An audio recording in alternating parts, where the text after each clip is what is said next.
dia tão esperado chegou, 20 de janeiro, a posse de Donald Trump. Alexandre de Moraes foi firme e não deixou Jair Messias Bolsonaro comparecer à posse. E se eu disser para vocês que de alguma maneira Alexandre de Moraes deu um verdadeiro tiro no pé e ainda ajudou os brasileiros, é isso mesmo, porque segundo informações de jornalistas lá de Washington, o grosso vai entrar. Gente, a situação vai ficar complicada, principalmente porque uma das pautas de Donald Trump é o lawfare. Para quem não conhece o lawfare, é a perseguição política que está vivendo Jair Messias Bolsonaro, ou seja, quando o judiciário usa a lei para perseguir opositores políticos. E é isso que está acontecendo no Brasil. Mas e se eu te disser que já tem um peixe grande aí, ó, que sempre se acha muito desesperado, já tá regando e pedindo paz para Trump? É isso mesmo. Mas antes, olhem o que disse esses jornalistas. Bom, eu sou repórter, né? Eu tenho que dar notícia. Eu tenho duas, então, rapidinhas. A primeira é que vem chumbo grosso amanhã já para Venezuela, para o regime do Maduro. E a segunda notícia não é bem uma notícia, mas pegando o gancho do que a Ana falou, a bandeira britânica ainda tremula lá nas Falklands. A Argentina, que participou ontem do baile de gala latino, Javier Milei, lamentou que o regime de Lula não tenha deixado o Bolsonaro comparecer à posse. Sobre Bolsonaro, por favor. Sobre Bolsonaro, para a prensa de Brasil. Amigo, y lamento mucho que el régimen de Lula no lo haya dejado venir. Tá, então vamos lá. Não é à toa que o Javier Milei, em vez de se referir ao governo Lula, tratou de regime Lula. Consta. Não é à toa, e no mundo da diplomacia isso tem um recado muito claro. Eles só usam regime para se referir a governos ilegítimos, ditatoriais. O regime de Maduro, o regime chavista, o regime soviético, o regime chinês e por aí vai. Então, quando o Milei responde dessa forma, ele está deixando claro que ele não considera o Brasil um país com um governo legítimo e democrático. A negativa do presidente Bolsonaro poder estar presente, eu concordo com o Paulo em número e grau aqui. É um tiro no pé do ministro Alexandre de Moraes. Ele colocou um holofote do mundo todo para o que está acontecendo no Brasil.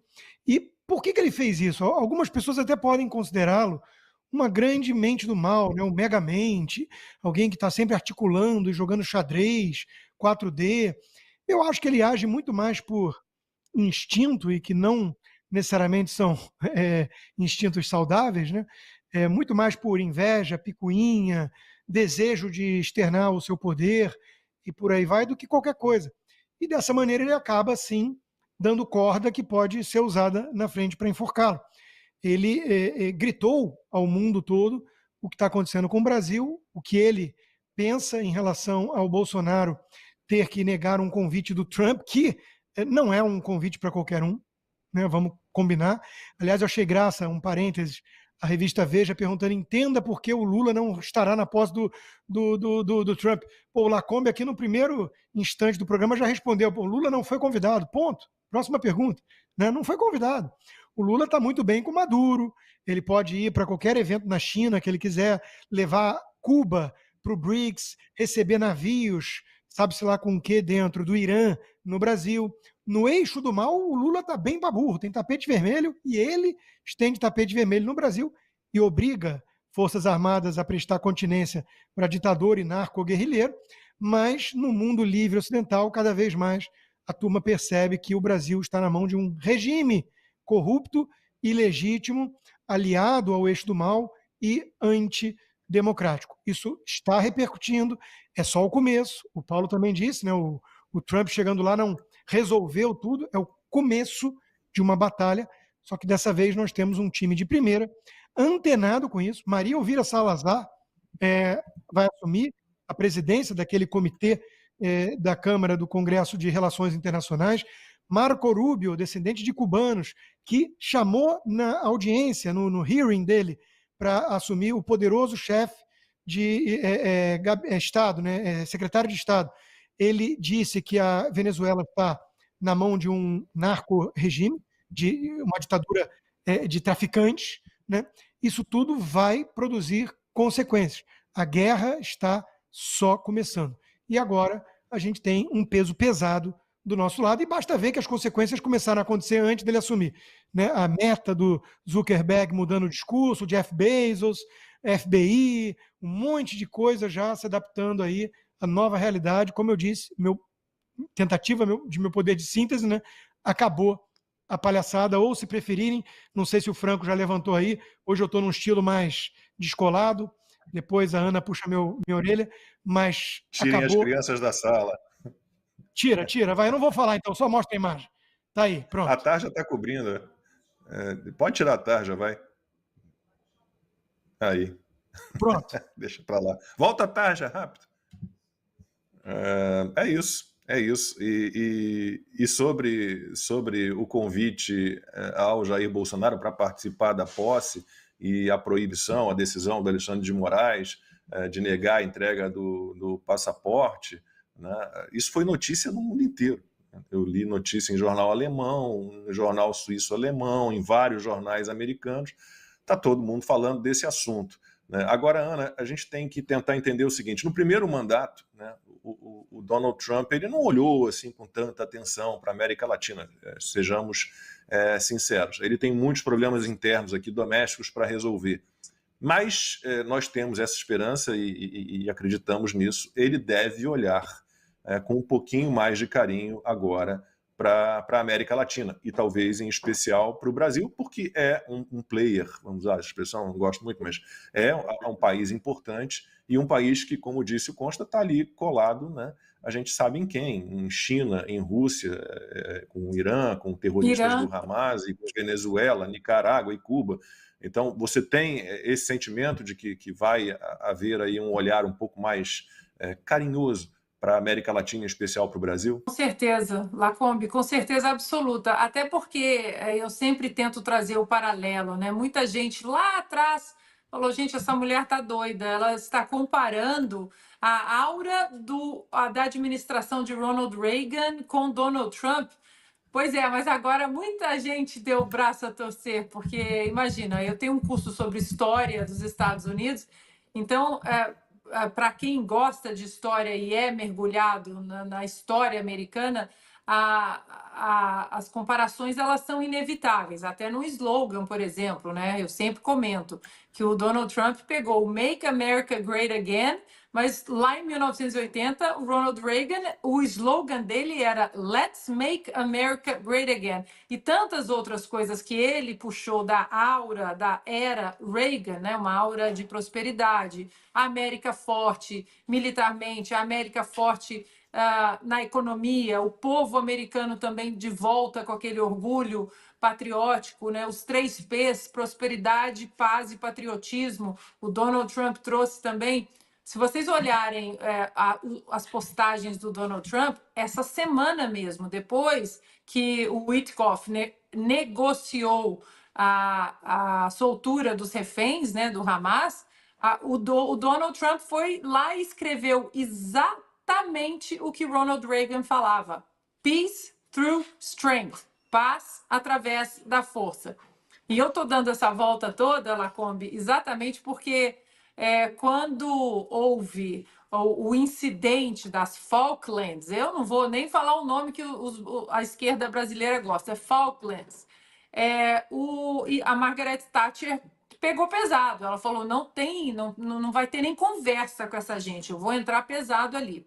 E Ronald Reagan, uma das confusões ali das tretas, vamos colocar assim, hoje nós estamos usando uma linguagem mais informal, entre Ronald Reagan e Margaret Thatcher, foi que justamente Reagan disse: tome cuidado, por favor, porque nós precisamos da Argentina, nós precisamos do Brasil, daqueles países fortes na América do Sul, para conter a elevação do comunismo, do socialismo na América do Sul.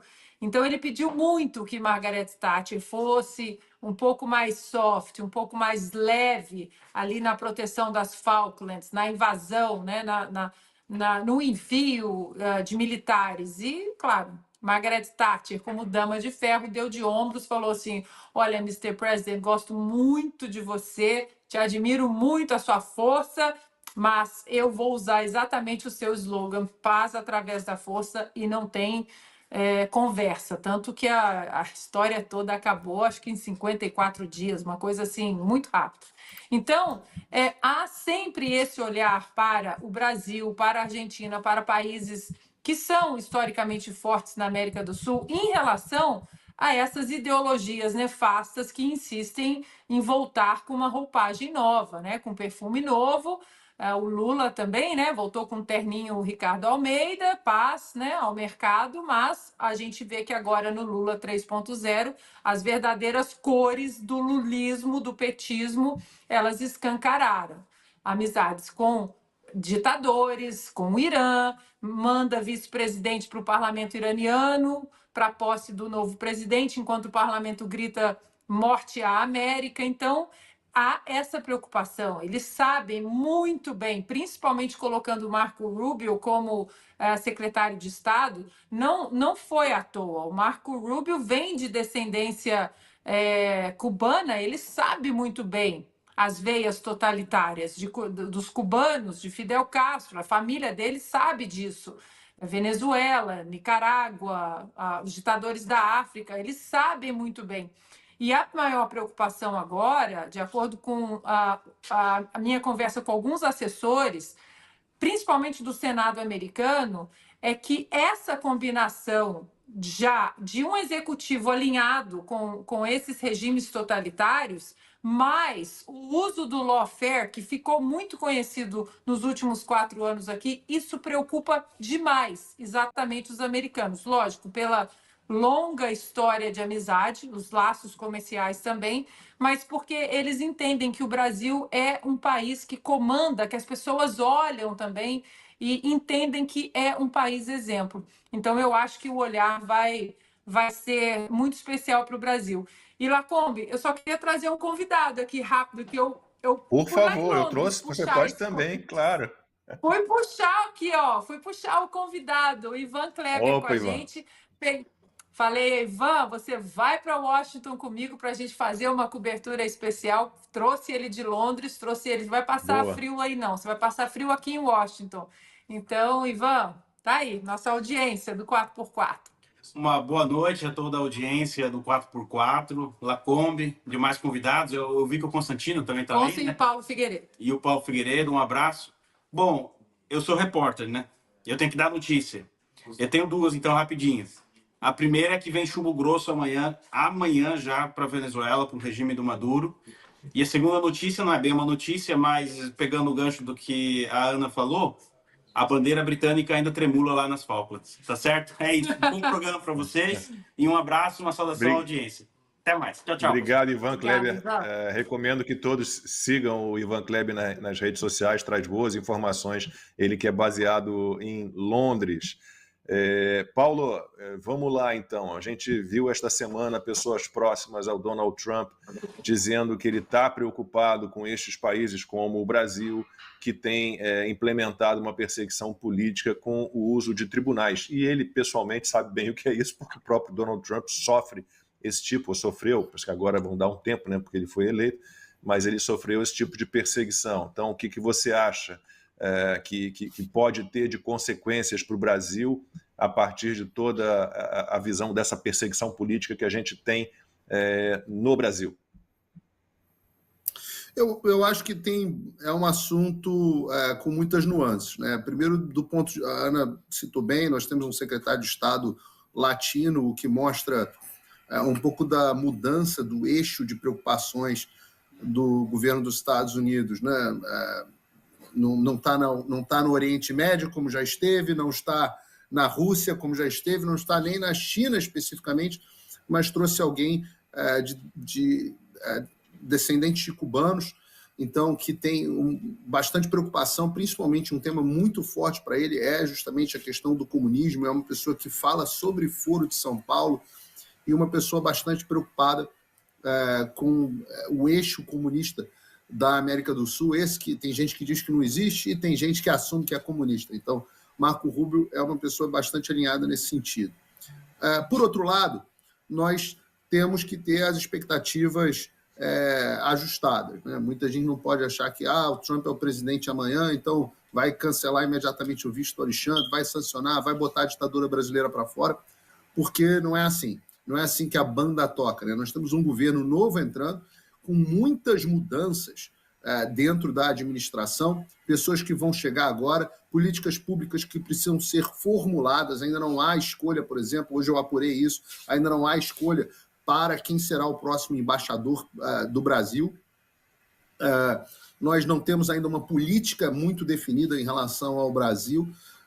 Havia até recentemente uma ala dentro do entorno do Trump que até achava que, olha, estamos chegando agora, vamos estabelecer um contato com o governo brasileiro, ver o que é possível encontrar de meio termo. É claro que a negativa do Alexandre ao convite do presidente Trump para que o Bolsonaro viesse à posse nos ajuda, porque mostra que não há diálogo, já que cria uma predisposição e uma má vontade. Mas, de novo, o tema que a Ana abordou e o Rodrigo também, as questões de como o Brasil, como os Estados Unidos, como pessoalmente o presidente Trump levam muito a sério essa questão do que vem sendo chamado de lawfare, né? A palavra fair em inglês é uma palavra utilizada para guerra, e law é lei, então é você utilizar o judiciário como instrumento da guerra política. Esse é um termo que vai acabar entrando no vocabulário dos brasileiros muito em breve, né? O que é esse lawfare? É um assunto muito sensível dentro do governo, muito sensível para o presidente Trump. Algumas coisas que nós temos que observar na mudança na política externa americana, e hoje eu conversei bastante com o Mike Benz a esse respeito e com outras pessoas, com o próprio Bannon também. O primeiro é que se torna uma prioridade para o governo a questão da liberdade de expressão. O governo foi vítima, lembrem-se, 4 anos atrás, o presidente dos Estados Unidos era Donald Trump, e ele estava saindo do poder exatamente nesse dia, sem sequer ter redes sociais. Ele estava com as suas redes sociais bloqueadas. Então, vejam como esse é um assunto, mais ou menos tipo eu e o Consta. Então, vejam como esse é um assunto importante para o Donald Trump. O segundo aspecto que é importante é a forma como o governo brasileiro tem se posicionado, ou melhor, o regime brasileiro, para usar as palavras bem escolhidas pelo presidente Milei, tem se posicionado nas questões de política externa em completo antagonismo aos Estados Unidos. E aí a gente pode falar aqui desde o apoio explícito ao Hamas, que é uma organização terrorista, o que por si só já é muito problemático, até o apoio ao governo ilegítimo da Venezuela, mas, claro, principalmente o alinhamento com a China, né? O Brasil que vem vendendo reserva de urânio para a China, que vem se aliando à China para querer enfraquecer o dólar como moeda de comércio internacional. Esses são assuntos que são enxergados pelo novo Departamento de Estado e pelo antigo também, em certa medida, deveria ter sido, como assuntos de segurança nacional americana. Então, esses são 2 aspectos. E um terceiro aspecto, que é um aspecto que eu acho que é inexorável, não só na política externa americana, mas a gente vai começar a ver isso de países também como a Argentina, o próprio presidente Milei, eu não posso aqui falar muito, mas é algo que é muito caro para ele, é o reconhecimento de eleições, de resultados de eleições, apenas de eleições que sejam conduzidas com voto de papel, isso está especificamente no programa de governo do Donald Trump, votos de papel e auditáveis. Então, nós devemos enxergar um governo americano pressionando nessas 3 direções, para que seja restituída a liberdade de expressão, para que sejam preservados os interesses de segurança nacional americano, que hoje em dia são antagonizados pelo Brasil, mas também pelo aspecto da verdadeira democracia, que passa por um sistema eleitoral funcional, auditável, com confiança popular, mas também sem lawfare, né? Onde a oposição possa concorrer de forma livre.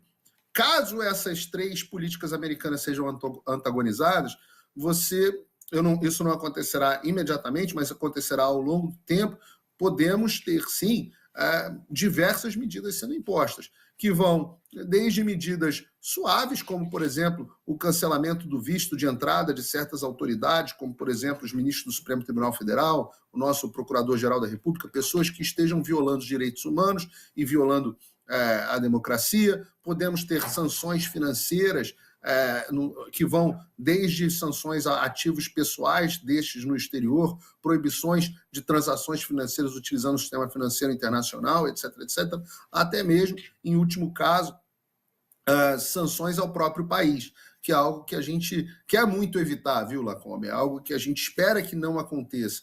Muitas pessoas falam, o Trump é muito duro nisso, ele não tem medo de usar tarifas, embargos, etc., mas a gente espera que isso não aconteça ao Brasil. A gente espera que nós consigamos, nossas instituições consigam responder e restaurar a liberdade no país antes dessas medidas terem que ser tomadas. Aspas, não queremos briga, diz Lula sobre novo governo Trump. Será o efeito Trump? Petista deu uma declaração durante sua reunião ministerial nesta segunda-feira. O presidente Lula disse nesta segunda-feira que torce para que a gestão de Donald Trump e os Estados Unidos continue a ser parceiro histórico com o Brasil. Olhem a cara de desespero de Lula. Tem gente que fala de que a eleição do Trump pode causar problema na democracia mundial. O Trump foi eleito para governar os Estados Unidos e eu, como presidente do Brasil, torço para que ele faça uma gestão profícua, para que o povo brasileiro, o povo americano melhore e para que os americanos continuem a ser o parceiro histórico que é do Brasil, porque da nossa parte nós não queremos briga, nem com a Venezuela, nem com os americanos, nem com a China, nem com a Índia, nem com a Rússia. Nós queremos paz, nós queremos harmonia. Nós queremos ter uma relação onde a diplomacia seja a coisa mais importante e não a desavença, e não a encrenca. É esse país que nós vamos construir. Gente, aqui fica claro o desespero dele, até mesmo porque colocar os Estados Unidos, Trump, no mesmo patamar que Venezuela, Rússia, China, ficou bem complicado aí, né? E aqui, uma palhinha do que Donald Trump falou sobre a anistia e a esquerda. Olhem isso. Aspas, não vai ter anistia? Não era isso que a esquerda pregava? Um dia só, vamos fazer ao longo do... Alguém disse ontem, senhor, não assine tantas num dia só, vamos fazer ao longo de um período de semana. Nada disso, vamos assinar tudo.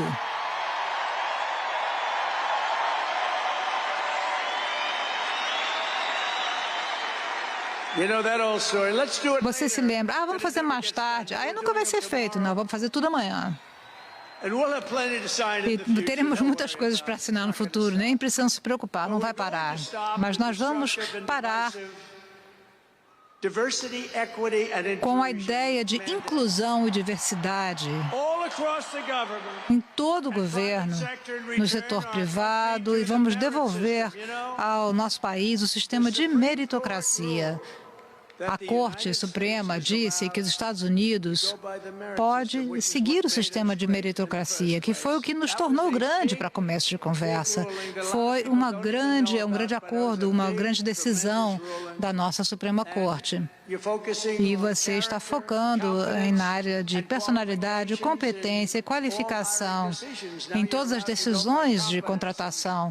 Então, agora você pode usar pelo seu gênio, sua competência. Você não precisa contratar alguém que disse que não sabe nada sobre foguetes, que não sabe nada sobre o que está acontecendo. Como um primeiro passo para restaurar a transparência na responsabilidade do governo, vamos também revogar aquela exceção de classificação dos documentos governamentais.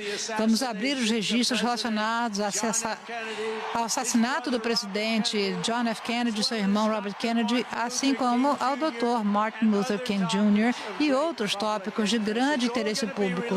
Tudo vai ser levantada a parte de confidencialidade desses documentos. Tá aí, gente, vocês viram aí, né? Trump está realmente revoltado com esse sistema woke, esse sistema que eles estão usando o judiciário para perseguir opositores políticos, como é o caso de Bolsonaro, por enquanto é na América. E segundo aquele jornalista, vocês viram, vai ter sanções graves já agora para a Venezuela. Mas com certeza vai chegar no Brasil. Basta ver o desespero de Lula. Com certeza ele sabe alguma coisa que nós não sabemos. Mas e vocês, gente? O que vocês acham? Vocês acham que vai cair 1-1? Deixa aqui nos comentários. Na minha opinião, não vai sobrar pedra sobre pedra. Bom, Este foi o vídeo de agora, eu espero que vocês tenham gostado, eu preparei com muito carinho para vocês. Eu peço para você curtir, compartilhar, comentar, deixar aqui se vocês acreditam que Donald Trump vai fazer algo pelo nosso Brasil. E se vocês acreditam que assim como aconteceu na América, também vai acontecer aqui no nosso amado Brasil e Jair Messias Bolsonaro será presidente em 2026 para acabar de vez com toda essa palhaçada, não deixem de opinar, tanto vocês quanto a sua opinião é muito importante para mim. Também gostaria de fazer um convite muito especial a cada um de vocês. Se vocês são de direita, apoiador do presidente Bolsonaro, mas ainda não é inscrito aqui neste canal, te convido a se inscrever nesse canal e vir fazer parte dessa família de direita você também. Aqui você vai ser sempre muito bem-vindo e vai ficar muito bem informado. Eu desejo um dia mais que abençoado, um começo de semana repleto do amor de Deus. Até nosso próximo encontro.